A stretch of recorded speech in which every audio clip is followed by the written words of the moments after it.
भाई जो गुरु वचन पे डट गे, कट गे फंद 84 के। कोई तो कहता है मैं एमएलए बन जाऊं, आशीर्वाद दियो। हम उसको भगत ही नहीं मान रहे, उसको कहते तू जा राजनीति कर ले, फिर देख लिए जब तेरे ग्रांड मैटी हो लिया तब आ जाएगी। क्या कह रहे हैं गुरुदेव कि हम तो उसको भगत ही नहीं मानते, और ये कहते हैं कि तू भक्ति बाद में करना, पहले तू एमएलए बन ले, पहले तू सरपंच बन ले, पहले तू राजनीति कर ले, और जब तेरे ढंग से दुर्गति हो जाए ना तब आ जाना भक्ति करने के लिए। ये हाल है संगत का वर्तमान में, सतलोक आश्रमों से जुड़ी हुई संगत का, और ऐसे लोगों की गुरुदेव के सामने प्रार्थना लेकर जाने वाले गुरुदेव के परिवार का ये हाल है 30 साल के बाद भी। इसलिए परमात्मा ने सत्संगतियाँ शुरू करवाई है, अलग से अपने बच्चों, परमात्मा ने अलग से अपने बच्चों की छटनी शुरू की है। ये सारी ड्रामेबाजियां देखकर आश्रम में भी यही चलता था, इसी प्रकार की प्रार्थनाएं।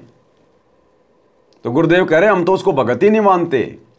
अब सोचो भाई और बहनों, अब वर्तमान में गुरुदेव के परिवार के द्वारा जो संगत से गंदी राजनीति करवाई जा रही है, कभी कांग्रेस को वोट डलवाना गुरुजी का आदेश बताकर, कभी बीजेपी को वोट डालना गुरुजी का आदेश बताकर, नरेंद्र मोदी की रैलियों में भक्तों को बसों में बैठा कर ले जाना गुरुजी का आदेश बताकर। अब सोचिए, क्या ये आदेश वर्तमान में आपके गुरुदेव के हैं? क्या हिसार जेल से हमारे गुरुदेव ऐसे आदेश देंगे? गुरुदेव तो इस गंदी राजनीति से कितना दूर हैं, कितनी नफरत करते हैं परमात्मा। राजनीति तो काल का रूप है, काल का रूप है। तो सोचिए वर्तमान में ये सारे आदेश कौन दे रहा है? ये कमांडर बन के कौन बैठा है जो गुरुदेव के नाम की आड़ में संगत को ठग रहा है? इसको कहते हैं काल प्रेरणा। ये हैं वो काल के दूत, काल के एजेंट जो हमें भगत दिखाई देते हैं, जो हमें कोऑर्डिनेटर दिखाई देते हैं, जो हमें गुरुदेव के बेटा बेटी भाई बंधु रिश्तेदार दिखाई देते हैं। अरे सतगुरु का विधान है, सतगुरु का सत्संग, सतगुरु के क्या विचार हैं। किसी भी महापुरुष को पहचानने के लिए उसके विचारों को सुनना जरूरी होता है। परमात्मा कहते हैं साधु शब्दा परखिए दुख पड़े घरनार, और सूर वीर जब जानिए जब रण बाजे तलवार। मालिक कहते हैं संत की, भगत की, साधु की, उसके वचनों से, उसके वाणियों से, उसके शब्दों से उसकी पहचान होती है। तो गुरुदेव राजनीति के विषय में क्या शब्द कह रहे हैं कि यह आशीर्वाद हमारे पास नहीं मिलेगा गंदी राजनीति का, यहां तो भक्ति करनी है तो आओ। तो सोचिए बरवाला कांड 2014 के बाद और 2024 तक जो ये गंदी राजनीति करने के पीड़े पर्चे, कोऑर्डिनेटरों की तरफ से आदेश, गुरुजी के बेटा बेटियों की तरफ से भक्तों को राजनेताओं के पीछे लगाना, सोचिए ये ज्ञान विरुद्ध आदेश संगत को कौन दे रहा है?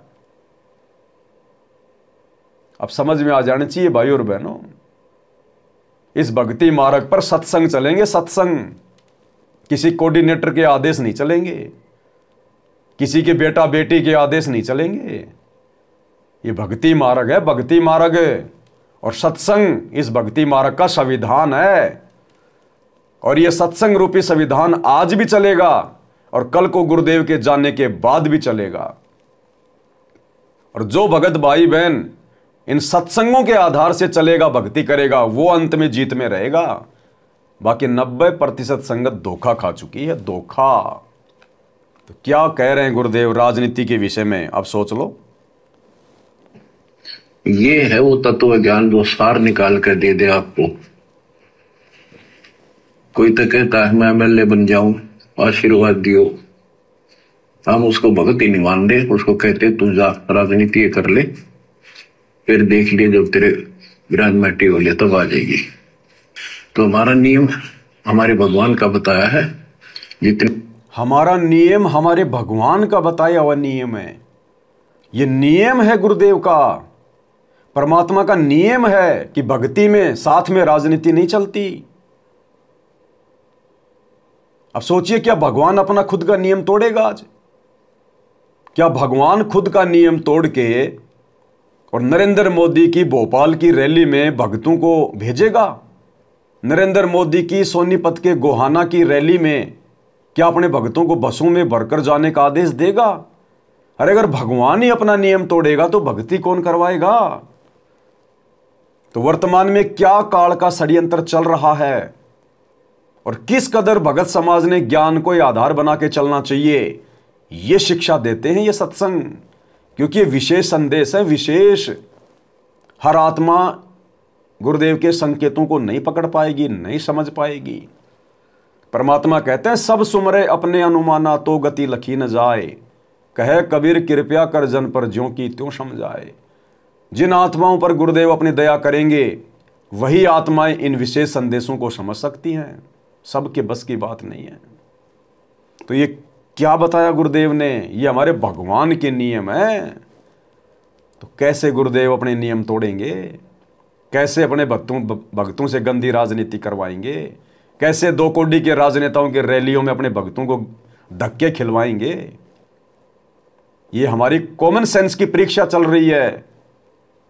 ये 30 साल से दिए गए ज्ञान की परीक्षा चल रही है और इस परीक्षा में हमारा परम सौभाग्य केवल सत्सेवक भाई बहन ही पास हो पाए, बाकी सब ने अपने विकेट गंवा दिए देखा देखी में। ये तो आ जाएगी। तो हमारा नियम हमारे भगवान का बताया है, जितने भी नियम आपको दिए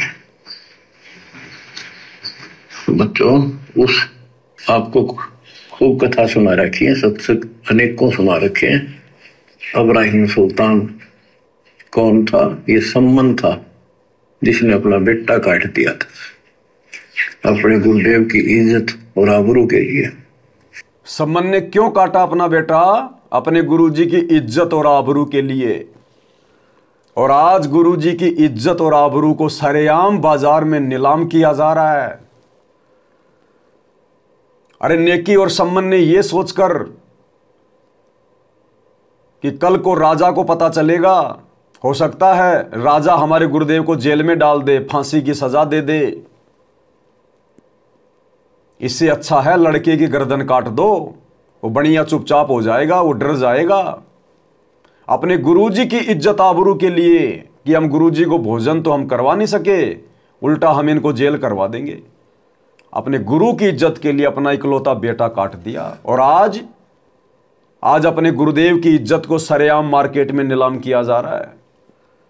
जिस परम संत का 30 वर्षों से राजनीति से कोई लेना देना नहीं, राजनेताओं से कोई लेना देना नहीं, कोई माई का लाल सतगुरु रामपाल जी भगवान की एक फोटो किसी सरपंच के साथ में दिखा दे, किसी एमएलए के साथ में दिखा दे, किसी पार्टी के लिए अपने भक्तों से वोट मांगते हुए कोई अखबार की छोटी सी कोई लाइन दिखा दे, कोई सत्संग दिखा दे गुरुदेव का जिसमें गुरुदेव ने कहा हो कि बेटा कांग्रेस को वोट दो या बीजेपी को वोट दो।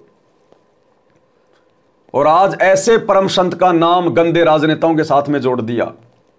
ऐसे परम संत की संगत को आज राजनेताओं का चमचा बना दिया।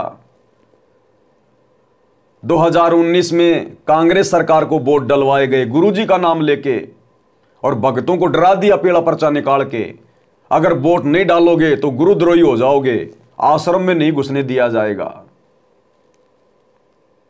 अब भैया तुमने 2019 में कांग्रेस को वोट डलवाए गुरुजी का नाम लेके, अब बीजेपी वाले गुरुजी को गालियां देंगे या नहीं देंगे? बीजेपी वाले गुरुजी की बेइज्जती सरेआम बाजार में उछालेंगे नहीं उछालेंगे? कि ये संत रामपाल जी भी बड़े दोगले हैं। हमने तो सुना था कि ये बड़े महाज्ञानी है, तत्वज्ञानी है, सतलोक की बात बताते हैं, इनका राजनेताओं से कोई मतलब ही नहीं है। ये तो सरेआम राजनीति करने लग गया। जैसे ही जेल में गया तुरंत राजनेताओं के तलवे चाटने लग गया और अपने भक्तों को आदेश दे दिए। तो बताओ बीजेपी वालों ने 2019 में गुरुजी को कितना भला बुरा कहा होगा, कितनी निंदा चुगली गुरुदेव भगवान की हुई होगी। उन बेचारे भोले भाले व्यक्तियों के भी कर्म फुड़वा दिए। और जैसे ही आया 2024 तो गुरुदेव के परिवार ने, इन कोऑर्डिनेटरों ने कांग्रेस के खिलाफ पीले पर्चे निकाल दिए कि अब की बार गुरुजी का आदेश है बीजेपी को वोट डालना है, जो बीजेपी को वोट नहीं डालेगा वो गुरुद्रोही हो जाएगा। गुरुजी का सख्त आदेश है। अब वो कांग्रेस वाले गुरुजी को गालियां निकालेंगे कि यार ये तो वास्तव में महादोगला आदमी है, 2019 में तो हमारे पक्ष में आ गया, अब ये बीजेपी के पाले में चला गया। अरे ये तो राम रहीम से भी गया गुजरा आदमी, राम रहीम हमेशा बीजेपी के साथ में ही रहा। ये तो 5 महीने में कांग्रेस में जाता है, 5 महीने बीजेपी वालों की गोद में जाता है। ये संत रामपाल जी तो बड़े दोगले आदमी। आज सरेआम ये तत्व ज्ञान लेने के बाद गुरुदेव भगवान की इज्जत नीलाम की जा रही है, नीलाम गंदे राजनेताओं के साथ में जोड़कर। कौन करवा रहा है? काल। ये है सूक्ष्म चाल, ये है काल का षड्यंत्र कि जाओ जोग जीत संसारा, जीव न माना कहा तुम्हारा। तो जोग जीत के रूप में तो थे परमात्मा, यही तो परमात्मा थे, और आज ये आ गए ना। आज कौन इनकी बात मान रहा है? काल ने सही तो कहा था कि जाओ जोग जीत संसारा, जीव न माना कहा तुम्हारा। तू चाहे कितना ज्ञान दे लेना, तेरी एक बात का असर नहीं होगा उनके ऊपर। तू कहेगा बच्चों राजनीति नहीं करनी, राजनीति नहीं करनी, हमारा राजनीति से कोई लेना देना नहीं है बच्चों। भक्ति में राजनीति हानि का सौदा है, भक्ति में राजनीति हानि का सौदा है। लेकिन तुम्हारी कोई बात नहीं मानेगा, तुम्हारा ही नाम ले लेके उल्टा तेरे भक्तों से राजनीति करवाएंगे। आज वो ही हो गया। तो गुरुजी के क्या विचार है राजनीति को लेकर पिछले 30 वर्षों से, एक नजर डाल लो छोटी सी।